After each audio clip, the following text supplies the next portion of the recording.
Olá a todos e a todas, bem-vindos a mais um episódio do podcast do Bom, o Belo e o Verdadeiro. Hoje vamos discutir uma grande questão, que é a questão acerca do porquê é que existem coisas, ou porquê é que as coisas existem em vez de nada. Ia começar por pedir ao João que introduzisse esta questão. Foi uma questão que o João trouxe e que sugeriu para que discutíssemos neste episódio, então passar a palavra. Eu nem vos disse, como já estamos aqui a falar, nem vos disse olá João, olá André, portanto só disse olá às pessoas que nos estão a ouvir, mas é importante cumprimentar-vos a vocês. Força, João. Sim, porque nós já estávamos aqui a conversar há algum tempo. Olá Zé, olá André e olá a todos os que nos estão a ouvir. Bom, como devem ter percebido, a questão que nos trouxe aqui hoje e que fui eu que propus, vamos ver se foi uma boa proposta ou não, no fim poderemos fazer as avaliações. É uma pergunta que se calhar poderá trazer alguma falta de esperança por parte de muita gente em relação à filosofia, porque eu acho que é aquelas respostas que provavelmente não terá, peço desculpa, é aquelas perguntas que provavelmente não terá resposta. É uma questão que muitas vezes o que faz é dividir as pessoas entre aqueles que são admiradores incondicionais, que consideram que a questão toca num problema muito profundo, filosófico muito profundo sobre a realidade, e aqueles que poderiam ser considerados os críticos ferozes, que vão dizer que a pergunta nem sequer devia estar em cima da mesa, que é uma perda de tempo, porque no fundo está-se a perguntar por algo que não só não tem resposta, mas que nem sequer faz sentido. A pergunta, como tu, José, já adiantaste, é uma pergunta que o importante filósofo alemão Martin Heidegger coloca logo no início da sua obra Introdução à Metafísica, e é: por que é que existe alguma coisa em vez de simplesmente nada? Reparem que a pergunta não é por que razão existe estas coisas que realmente existem. Por que razão não existe? Por que razão existe eu, existe o André, ou o José, ou por que razão existe a Faculdade de Letras, ou Portugal, ou por que razão existe o planeta Terra, ou a Via Láctea, etc. A questão não é essa. A questão é porque é que existe alguma coisa. Porque é que temos o ser e porque não do outro lado, ou em alternativa, o nada. Nós não estamos habituados a perguntas com este formato. E isso é importante também, logo à partida, termos essa consciência. Normalmente as perguntas que nós fazemos e que respondemos tanto em filosofia como de uma forma talvez mais satisfatória na resposta em ciências, nas várias ciências, na física, na química, na biologia, na psicologia, na sociologia, etc. As perguntas que normalmente temos são: porquê que as coisas são desta maneira e não de uma outra maneira? Porquê que, por exemplo, vem a noite a seguir ao dia e o dia a seguir à noite? Porquê que as coisas são desta maneira e não de outra? Porquê que não é sempre escuro na face da Terra? Porque é que, e como é que, por exemplo, a Terra anda em torno do Sol? O que é que está na base disso? O que é que explica? Qual é a origem causal desse fenómeno? Porquê que as coisas são dessa maneira e não de outra? Porque a Terra não é simplesmente um corpo imóvel que existe neste universo. Portanto, mas quando nós vamos e saímos desse âmbito e vamos perguntar porque que existe sequer alguma coisa, nós vamos perguntar por uma pergunta ainda mais fundamental e, segundo Heidegger, a pergunta originária da qual todas as outras dependem, que é: porque que sequer faz sentido falar ou perguntar porque as coisas são desta maneira? Porque que sequer há algo para perguntar porque que é dessa maneira e não de outro? Se calhar esta pergunta é tão difícil que se calhar é prudente analisarmos um pouco mais a própria questão, a própria forma lógica da pergunta. Nós estamos aqui a perguntar algo que tem a seguinte forma: porquê X em vez de Y? O X, neste caso, é a existência de qualquer coisa. E o Y é a não existência. Ou, como eu estive até agora a dizer, o nada. Apesar de eu, como se calhar vai ficar claro mais à frente, não gostar muito da expressão o nada. A ideia é porque é que existe uma coisa, o tal X, em vez de não existir coisa alguma, o Y. E para nós fazermos esta pergunta, temos que pressupor, para que ela se torne de alguma forma inteligível, que a ocorrência de Y é, à partida, com o conhecimento e os dados que nós temos disponíveis, tão provável ou mais provável que X. Por isso é que faz sentido perguntar porquê X em vez de Y, e sendo o Y aquilo que nós esperaríamos que acontecesse. Portanto, aqui o que nós estamos a pressupor, portanto, é que o não existir coisa alguma seria mais natural ou mais provável do que existir alguma coisa. E isto já é em si uma suposição que podemos discutir e que talvez seja controversa. Reparem que não faz sentido perguntar de quaisquer coisas porque é X em vez de Y. Não podemos perguntar porque, por exemplo, porque é que estamos a fazer um podcast em vez de estarmos, por exemplo, a cozinhar um bolo, por exemplo. A pergunta se calhar não teria grande sentido. Porquê que estamos a selecionar o ato de cozinhar um bolo como algo em alternativa a estar a gravar neste momento o podcast? Temos que ter uma probabilidade grande à segunda, ao tal Y, do porquê X em vez de Y, para que a pergunta se torne inteligível. Uma pergunta também da qual me lembrei, que também poderia ter esta forma e também é inteligível, é, por exemplo, porque que Vênus é o planeta mais quente do Sistema Solar em vez de Mercúrio? E porquê? Esta pergunta poderia não fazer sentido em certos contextos, mas em muitos contextos faz, porque nós estamos à espera que o planeta mais próximo do Sol, porque o Sol é que é a fonte de energia e de calor no Sistema Solar, que o planeta mais próximo do Sol tenha uma temperatura mais elevada. Ora, acontece que é Vênus que tem a temperatura mais elevada e, portanto, faz sentido nós perguntarmos porquê Vênus e investigar as causas que levam a que seja Vênus e não Mercúrio o planeta mais quente do Sistema Solar. Ok. E agora, então, fica então como um ponto, como algo a discutir daqui para a frente, se é mesmo verdade que o nada seja pelo menos tão provável como o algo, como a existência de algo. Eu agora só deixo, antes de passar a palavra, queria só mencionar uma razão para a qual nós podemos dizer que o nada não só não é mais provável ou tão provável quanto o algo, mas ainda é completamente improvável, é até impossível. Há um outro filósofo, e agora termino só apenas com isto, que é o Peter Van Inwagen, que é um importante metafísico contemporâneo, e ele vai defender a probabilidade de não haver coisa alguma é zero. E o raciocínio dele é dizer basicamente o seguinte: um mundo possível em que coisa alguma existe, em que não existe coisa alguma, portanto, e um mundo possível é basicamente uma possível maneira como as coisas poderiam ter sido. Existe uma maneira como as coisas são, que é a maneira como elas realmente são no mundo atual, digamos, no mundo possível atual. Mas as coisas poderiam ter sido de outra forma, e cada uma das maneiras como as coisas poderiam ter sido alternativas à maneira como elas são, efetivamente, constitui um outro mundo possível. Há um mundo possível, diz-nos Van Inwagen, em que não existe coisa alguma, mas depois todos os outros, que são em número infinito, são habitados por pelo menos uma coisa. O que faz com que, segundo Van Inwagen, seja a probabilidade de um único mundo possível comparado com os infinitos em que existem algo, torna a probabilidade daquele ser o atual uma probabilidade de zero. E portanto isto também responderia talvez à questão, segundo o Van Inwagen. Mas isso é mais um ponto de discussão que podemos a partir de agora continuar. Não sei se nós podíamos só para continuar ainda nessa ideia, só para ilustrar o que seria um mundo possível. Por exemplo, há um mundo que é exatamente como ele é agora, e há um mundo possível em que eu continuo a gravar este podcast e a ter uma atitude normal. Se calhar há um mundo possível em que eu decido subir aqui à mesa. Se calhar há um mundo possível, pronto. Portanto, mundos em que qualquer variaçãozinha pequena formaria um mundo possível. E por isso, por exemplo, conseguimos imaginar, sei lá, um mundo que tem uma batata, um mundo que tem duas, um mundo que tem três, um mundo que tem quatro, e assim infinitamente.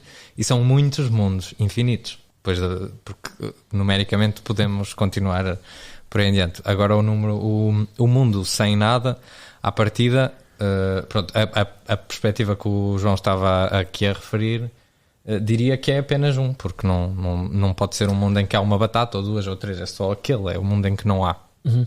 Por exemplo, podia-se dizer, e agora só aqui uma clarificação: apesar de nós chamarmos mundos possíveis a estas coisas, eles não têm que ser entendidos como universos paralelos ao nosso. Há um filósofo, e é um filósofo que a mim me diz muito, porque foi aquele em que eu trabalhei no mestrado, na tese de mestrado, que foi David Lewis, que diz que os mundos são mesmo isso, são realidades concretas que existem paralelamente ao mundo atual. Mas nós podemos pensar em entidades um pouco abstratas, são apenas maneiras alternativas das coisas serem. E uma das formas de nós pensarmos, e complementando o que estavas a dizer, Zé, ainda bem que puseste essa questão em cima da mesa, porque eu acho que isso torna muito mais fácil de perceber para as pessoas que nos estão a ouvir. Existem muitas formas, muitas maneiras como as coisas podem ser compatíveis com a existência de uma coisa apenas. E com duas. Ainda mais. Por exemplo, com uma coisa apenas nós podemos ter uma batata, como tu disseste, podemos ter uma garrafa, podemos ter e dentro da possibilidade de termos uma garrafa, podemos ter uma garrafa com características muito diferentes. De batata igual, de um leão igual, ok? Se tivermos duas coisas já temos ainda muito mais possibilidades. São não é? as combinações, não é? Exatamente, já temos mais combinações. Podemos ter um leão e uma garrafa, podemos ter um leão e outro leão. E dentro de cada uma dessas possibilidades ainda temos muitas formas de ser leão, muitas formas de ser garrafa, muitas formas de ser um par de leão e garrafa, muitas formas de ter um par de... por aí fora, ok? Acho que já perceberam. Mas não há muitas formas de ser nada, não haver coisa alguma. Só há essa, é de não haver coisa alguma. Exato, é isso. Seria aqui, não há nada para combinar, para selecionar entre alternativas possíveis. Há simplesmente não haver nada. Por isso é que, segundo o Peter Van Inwagen, há apenas um mundo possível em que não há coisa alguma. Olá, João, olá, José, olá a todos. A introdução foi excelente. Eu vou pegar aqui um pouco do que o João já trouxe, mas eu vou caminhar a questão para outro lado. Porque, como o João disse, essa pergunta, por que existe ser? Por que existe alguma coisa antes do nada? Por que, né, alguma coisa existe ao invés de não existir nada? É uma frase que o Heidegger, filósofo alemão, repete quase exaustivamente num livro dele, se não me engano, é a Introdução à Metafísica. E essa frase, ele cita, na verdade, essa frase não é do Heidegger, é do Leibniz. E o Leibniz ele elabora essa frase no livro dele que chama Princípios da Natureza e da Graça, e é um livro sobre metafísica. E o Heidegger ele coloca que essa questão do nada, e aí eu vou falar brevemente aqui sobre alguns apontamentos que o Heidegger faz a respeito dessa pergunta do Leibniz e o que ele entende que seja importante a gente considerar a respeito do nada. O Heidegger ele fala assim, olha, o nada, ele é algo que não cabe dentro da nossa linguagem, ele é algo que não cabe dentro da nossa forma de pensar. Por quê? Inclusive é uma crítica também que o Heidegger coloca num outro livro dele chamado A Caminho da Linguagem, que também é encontrada em Ser e Tempo. E ele diz assim, olha, desde Platão, o que a nossa linguagem faz é se ocupar das coisas que existem. Os astros, os animais, as nossas próprias vidas, os nossos objetos, os nossos bens.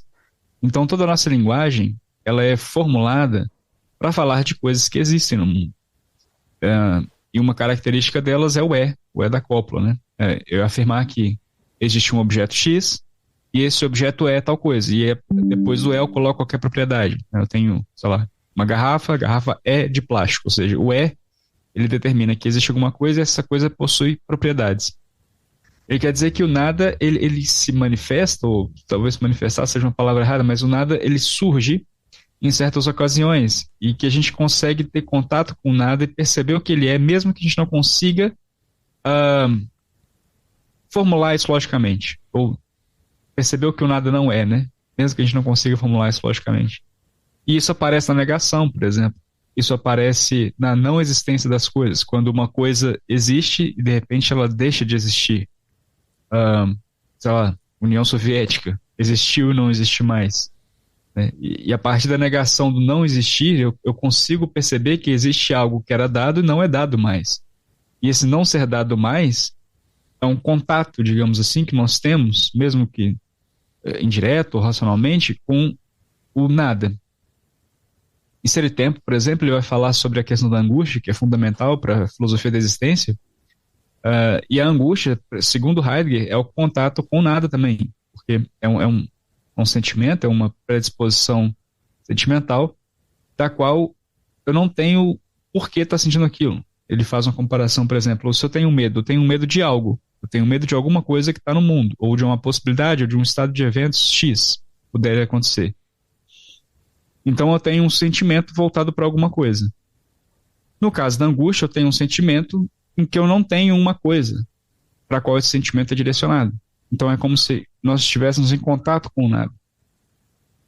E aí o Heidegger vai considerar o seguinte, olha, como a nossa linguagem lógica ela é incapaz de tratar o nada, essa problemática do que o nada não é, né, ela ficou obscurecida dentro da metafísica. E até hoje ela é pensada da forma como eu acho que o João compreende, que é, já que, logicamente falando, é impossível falar do que o nada não é, essa é uma problemática que, de certa forma, tem que ser varrida para debaixo do tapete, ou a gente não deveria falar dela porque não se constitui uma verdadeira questão filosófica.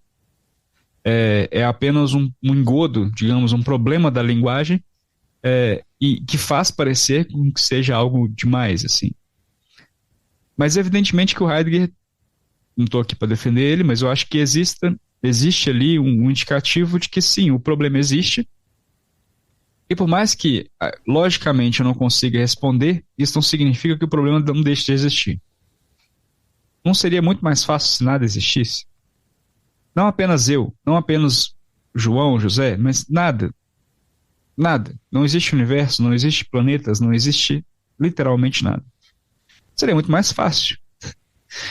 Um amigo meu uma vez me disse assim, mas aí não teria graça. Sim, mas nem graça existiria. Não existiria nada, literal nada. E essa é uma possibilidade última, né? A gente consegue, como o João trouxe, o Van Wagen, a partir dos mundos possíveis, consegue pensar racionalmente qual que seria a probabilidade de nada existir e etc. No entanto, é sempre uma possibilidade, é sempre algo que a gente possa pensar. E se a gente assumir que o nada também não é só a completa ausência de tudo, mas pode ser também a negação do ser, significa que, de uma certa forma, a gente está sempre também em contato com as coisas, com nada, digamos assim. Pensar o nada a partir da negação, não ser. Tal coisa é, depois, em seguida, em um outro momento X, tal coisa não é. Não sei se tu quiseste dizer isso ou não, André. Pareceu-me que tu disseste que eu tinha expressado a opinião de que a questão não apareceria ou seria um engodo da linguagem. Não necessariamente, eu não acho exatamente isso. Provavelmente não terei a mesma abordagem que o Heidegger, mas eu acho que ainda assim se pode colocar a questão. Não quero tornar a questão uma questão sem sentido. Sim. Não, é que eu tinha entendido isso quando a gente estava conversando antes. Eu achei que seria por esse caminho, que como não é uma coisa que eu consigo enquadrar dentro de um pensamento lógico, uma vez que eu consigo dissolver o nó lógico que tem em torno do conceito nada, é um problema que deixa de existir. Na minha opinião, é sempre algo que deve ser colocado em questão, a própria essência de algo. E a essência de algo acho que pode ser expressada numa linguagem lógica. Portanto, acho que o facto de eu considerar, e acho que é isso que estás a apelar, que a palavra nada é uma palavra que pode ser utilizada em contextos teóricos de uma forma que poderá eventualmente ser problemática, na minha opinião, com todo respeito porque se quisermos usar, mas na minha opinião poderá ser problemática no contexto metafísico, etc. Considero ainda assim que a pergunta porquê algo ainda assim é uma pergunta com sentido que podemos tentar responder, mesmo que acabemos por ter uma resposta mais ou menos até deflacionária, dizer há coisas que são objetos necessários, portanto a pergunta não se coloca. Ainda assim eu acho que mesmo essa resposta não é totalmente satisfatória. Mas a questão, eu acho que também parece-nos necessário que exista alguma coisa. Eu acho que primeiro teríamos que se calhar pensar nisso. Parece-nos necessário ou não? Acho que não. Acho. Uhum. Eu diria que sim, essa é a minha intuição. Uhum. E acho que não poderia haver uma explicação das coisas que são contingentes, das coisas que existem mas não teriam necessariamente de existir, que não apela a algo que seja necessário em última instância. Bem lá no fim da explicação terá que ter alguma coisa necessária. Com isto não quero dizer que nós vamos ter uma resposta completa àquilo que é porque é algo em vez de nada, mas em todo caso creio que sim. E agora só mencionar aqui que poderá ser interessante também para quem nos está a ouvir, que aquilo que estavas a dizer, André, de certa forma recapitula uma discussão muito interessante da história da filosofia, que tem, podemos dizer que é duas pessoas muito exemplares nessa discussão. São por um lado Santo Tomás de Aquino, um filósofo medieval católico da escolástica, da chamada período escolástico, e René Descartes, um filósofo também católico, mas já mais tardio, com um pensamento bastante diferente. E Santo Tomás vai dizer que as possibilidades que Deus tem à partida ao seu dispor para escolher criar estão limitadas por aquilo que são as necessidades lógicas e matemáticas. Deus em si, a própria existência de Deus, é ela mesma uma necessidade lógica, uma necessidade férrea, impossível de ser alterada. E que, portanto, Deus, de certa forma, e esta expressão não é a mais indicada, mas de certa forma Deus está limitado por aquilo que são as leis lógicas e as leis matemáticas. Portanto, aquilo que é necessário. E, obviamente, que a expressão limitada não é a melhor aqui, porque, segundo um filósofo como o Santo Tomás, Deus não está a ser limitado, Deus é ilimitado no seu poder, mas o que acontece é que as possibilidades que ele tem, de facto, são apenas aquelas que estão de acordo com as leis da lógica. Não existem outras, portanto, não há outras para dizer que ele está limitado por aquelas leis. A outra perspectiva, a de Descartes, já vai ser a de dizer: não, Deus criou estas verdades necessárias, incluindo a tal existência dos objetos necessários, mas poderia ter, dentro da sua omnipotência ilimitada, absolutamente e radicalmente ilimitada, poderia ter criado outras completamente distintas, que eu acho que se encaixa mais naquilo que tu estás a defender, André, se eu estou a interpretar bem, ou seja, sem retirando, sim. Para ti retirando se calhar a ideia de Deus como o fundamento último da realidade, parece-me, mas seria mais ou menos colocar-te-ias num plano mais cartesiano neste ponto. Um bocadinho mais contemporânea. Quando nós pensamos que... Eu acho que se perguntarmos a alguém porque é que as coisas existem, se calhar muita gente vai responder porque aconteceu o Big Bang e pronto. A questão é que o que se pode colocar é, ok, mas e antes do Big Bang? E suponhamos que se descobre que houve um outro evento, houve específicas que levaram ao Big Bang, mas pronto, suponhamos que se descobre isso. Pode-se sempre continuar a perguntar, ok, mas e antes disso? E antes disso? E além do mais, desculpa interromper, e além do mais também, e porquê que o Big Bang aconteceu daquela forma que aconteceu e não de outra? Porque parece haver também uma contingência no próprio fenómeno. Uma questão que eu acho muito interessante, é só para complementar uma coisa que eu acho muito interessante no Big Bang, que ele é uma explicação do como as coisas se deram, um movimento, né, que gera o universo observável que nós estamos hoje, mas a matéria, em tese, toda a matéria que existe no universo, ela já está dada no Big Bang. Então a pergunta, por que existe algo em vez de nada? O como não responde, porque a pergunta seria, em vez de perguntar o como as coisas aconteceram, que dá a teoria do Big Bang, é por que aquela matéria, que é o ponto inicial do Big Bang, por que ela existe? Porque é ilógico pensar que ela veio do nada. Do nada brota alguma coisa, não faz sentido. Então por que aquela matéria que estava dada no início do Big Bang, por que ela existe? Se bem que eu acho que no porquê tu podes ainda assim ir buscar as relações causais, não é? Sim. E podes continuar a regredir. O problema é que para evitar aliás, parece difícil evitar um regresso infinito, e isso pode nos levar então a concluir que tem que haver algo que sempre existiu, que existiu infinitamente. E eu acho que nesses sistemas filosóficos teístas, Deus desempenha esse papel, que é uma substância infinita, cuja essência, no caso de Tomás de Aquino, cuja existência e essência são a mesma coisa, e portanto... mas porque é que eu disse isso? Porque eu acho que mesmo fora dessa discussão mais religiosa, esta questão surge, não é? Esta perplexidade acerca da origem das coisas surge. E eu agora estava a pensar que também, por outro lado, em relação àquilo que tu estavas a dizer, André, que também nos podemos questionar. Eu acho que faz todo o sentido, realmente. Ok, explicar o como não é bem explicar o porquê. Isso para mim faz todo o sentido, mas também me questiono se não é possível que esse porquê que nós sentimos que carece de resposta quando nós explicamos o como, não seja um antropomorfismo, uma coisa de querermos, ou seja, de querermos que o universo seja assim organizado de uma forma narrativa, tal como nós organizamos as coisas e como aqui pronto, não é bem a mesma coisa, mas também acho que também tem a ver um bocadinho com essa com essa consciência de que nós temos uma visão acerca das coisas que é limitada. O Big Bang ele é uma espécie de arqué, né? Como os pré-socráticos faziam. O primeiro princípio eu vou colocar aqui como o início de tudo para não ter que regredir ao infinito. Mas se eu posso, sim, criar uma teoria, talvez daqui a, sei lá, 200, 500 anos, ter uma outra teoria física que diga, olha, não, a partir de, sei lá, flutuações quânticas no vácuo do universo, você tem a criação de certas partículas que, a partir dali, criação de partículas mais complexas e depois átomos, depois matéria, como a gente conhece. Então ali você tem uma explicação narrativa do como, que vai explicar o porquê, né? Por que existia aquela matéria do ponto inicial que era o Big Bang?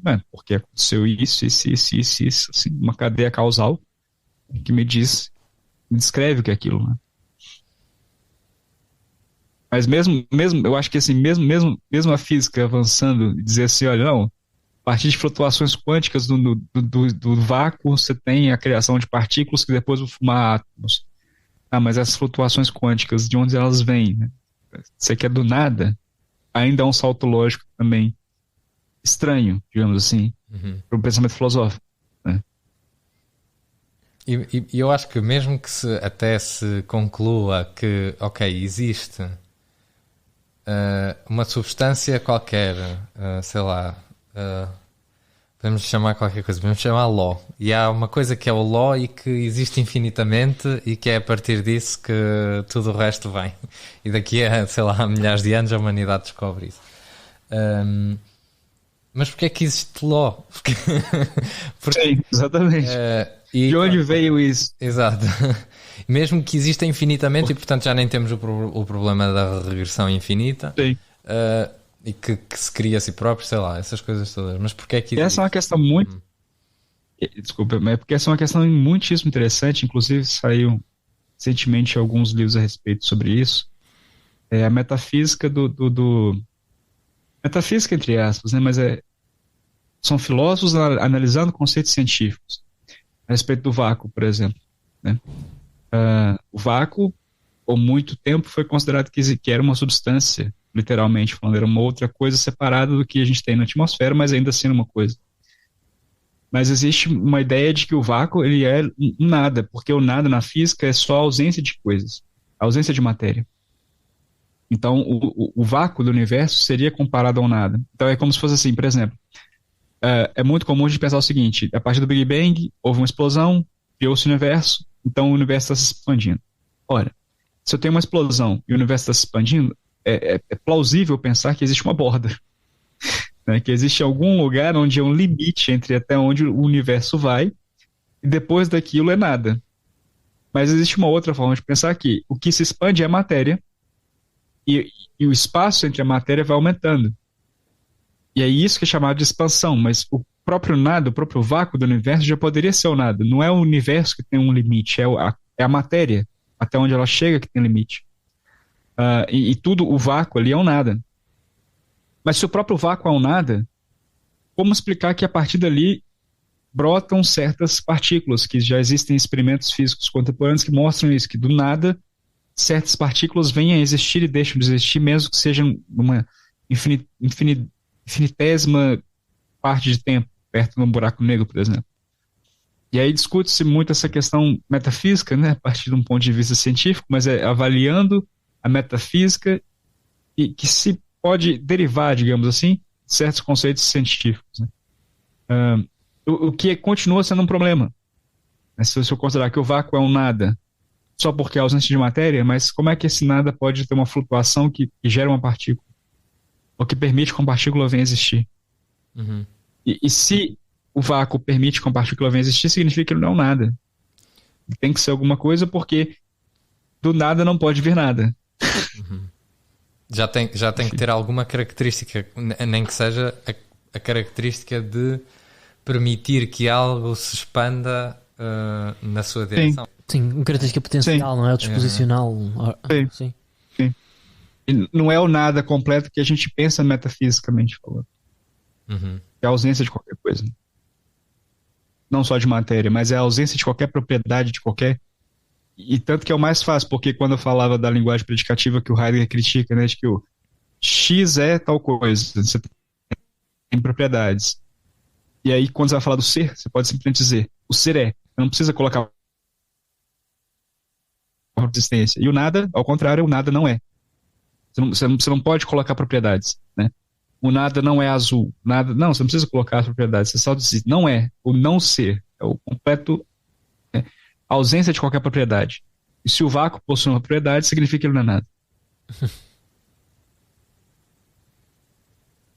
E até pode dizer que perguntar se podia existir nada é absurdo, não faz sentido, não sei. Mas ao mesmo tempo parece que conseguimos considerar essa possibilidade. Agora também é contraditório, né? Se existe o nada... E é aí que eu acho que a palavra nada nos está a enganar. Porque nós estamos a pensar, é possível ter existido nada, mas nada não pode existir. Eu acho que nós estamos mais a perguntar se era possível ter sido verdade que não existia coisa alguma.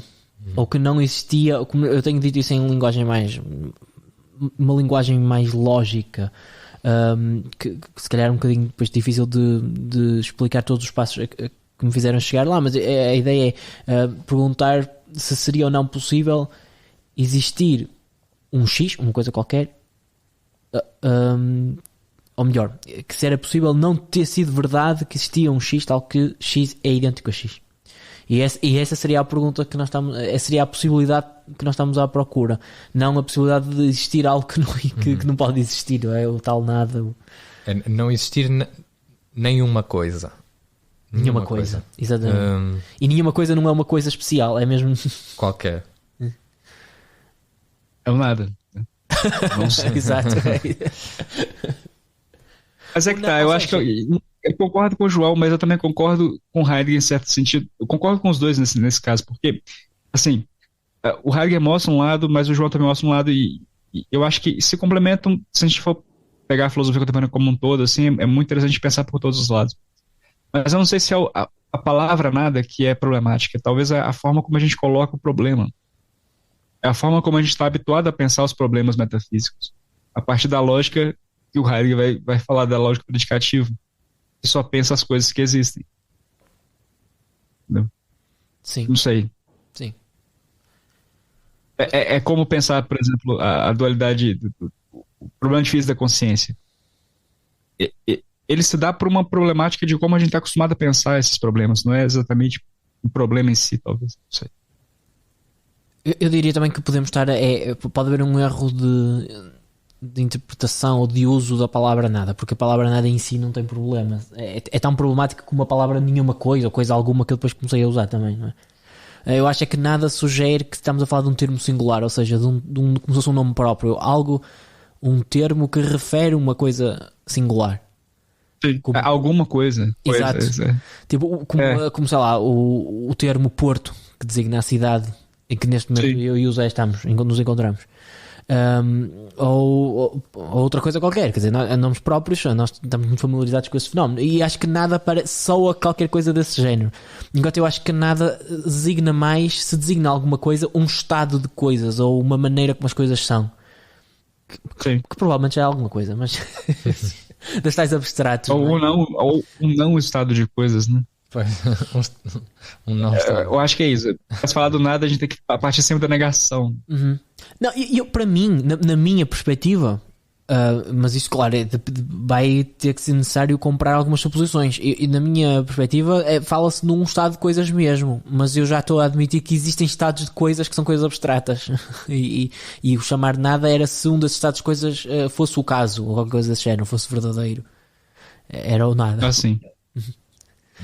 Mas isto já tem uma bagagem enorme por trás, que é a tal ideia de objetos necessários, abstratos.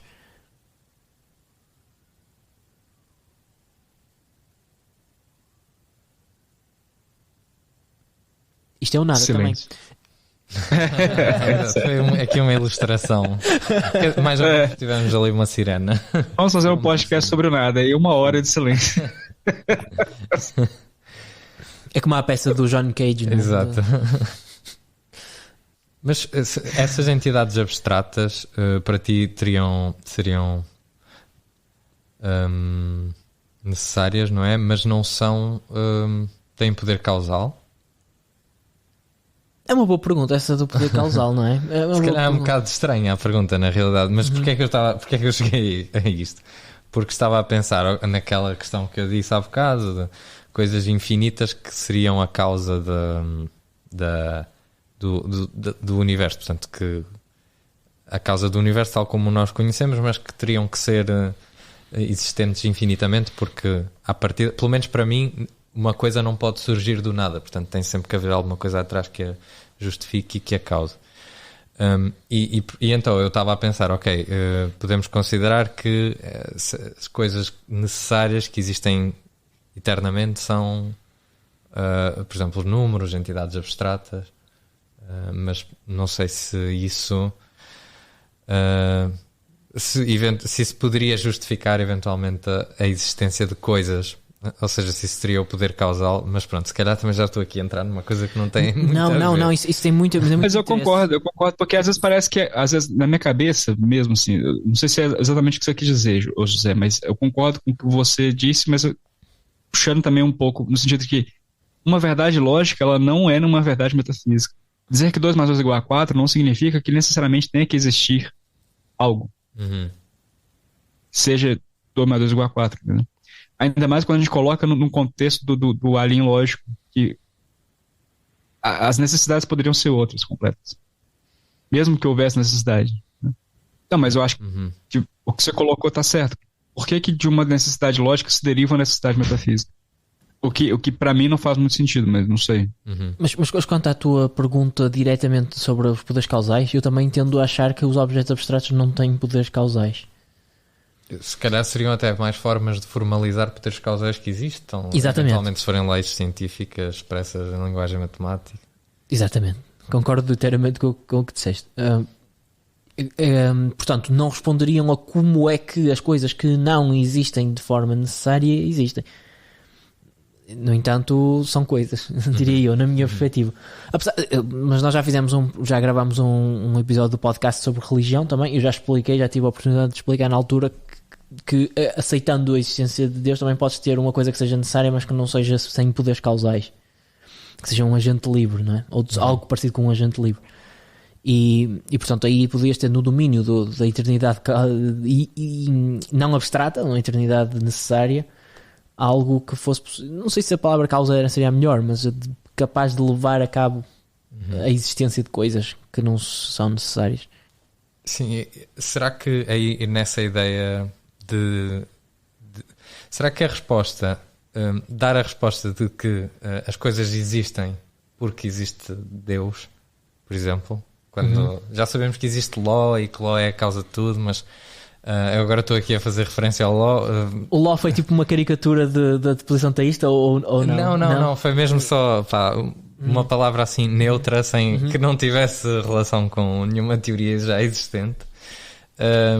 Mas lá está, aquilo que eu também acho é que mesmo que se descobrisse isso, se calhar as pessoas iam continuar um bocadinho insatisfeitas, iam continuar a perguntar-se, mas porquê? E se calhar se postularmos que é porque existe Deus e Deus quis, se calhar essa necessidade mais de antropomorfizar as coisas talvez fosse mais satisfeita. Ok, foi um agente que decidiu,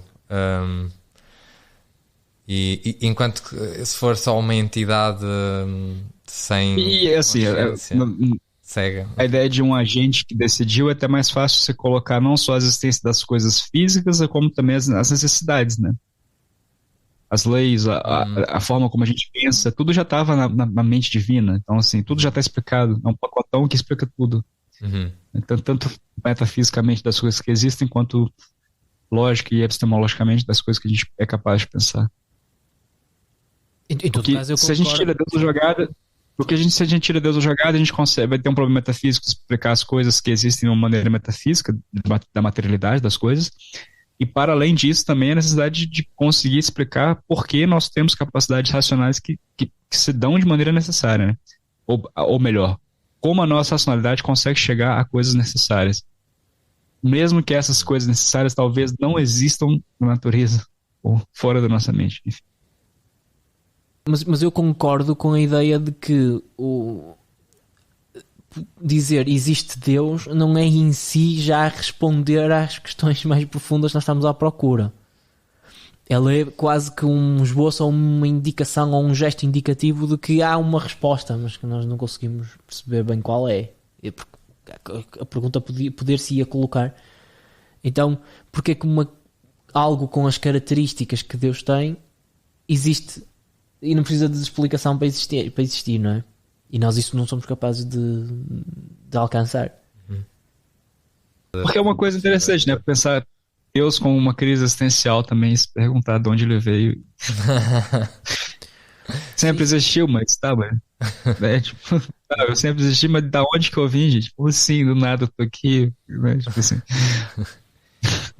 Imagina. Ele se autocriou, mas qual que foi o momento da fagulha que ele se autogera? Né? Enfim. Existir infinitamente, ainda por cima com crises existenciais, não deve ser. Não. Com crises existenciais infinitas, não é? Yeah. Mas isso também poderia ser uma crítica a posições teístas que sejam demasiado antropomórficas, não é? Que considerem Deus de forma bastante como um agente que tem pensamentos e que quer coisas e portanto se calhar essa é apenas uma imagem muito rudimentar da ideia ou de Deus. Se calhar em algumas descrições Ló e Deus seriam a mesma coisa. Em algumas descrições de Deus que existem, se calhar seriam a mesma coisa. Pronto, neste momento também não há provas de existência nem de um nem de outro, até porque o segundo eu acabei de o inventar. Mas pronto, eu também estava a dizer isto, esta questão de ser... a colocar esta possibilidade de ser mais satisfatório por ser mais parecido com a nossa forma de pensar o mundo, não é? E mais confortante, mas não quer dizer que seja falso por isso também. Sim, mas eu concordo com essa ideia que tu estavas a dizer. Parece demasiado confortante. E muitas vezes muito antropomórfico. Ou até antropocêntrico às vezes. São coisas diferentes, não é? Mas sim. Acho que tem que ser visto muito mais como um esboço de resposta, como uma resposta, como um ponto final à discussão. Isso não pode ser visto assim. Aliás, esta discussão eu acho que não tem ponto final possível. Aliás, por isso é que nós estamos aqui à espera de uma iluminação. Mas pronto, também na realidade já estamos assim, já estamos a ficar sem tempo, estamos a ficar com nada de tempo. E nós, será que não temos um poema sobre o nada e o ser? Por acaso não pesquisei. Também não, esqueci-me de fazer isso. Estava só a pensar que se calhar mesmo porque eu sinto que a descrição de Deus como um ser infinito e criador e tudo mais também pode também em parte pelo menos é algo que vem dessa necessidade, não é, de responder ao porquê é isto tudo, porque é que existem coisas, e por muito que a compreensão causal de que nós estávamos a falar há bocadinho avance, pode parecer que há sempre algo por responder.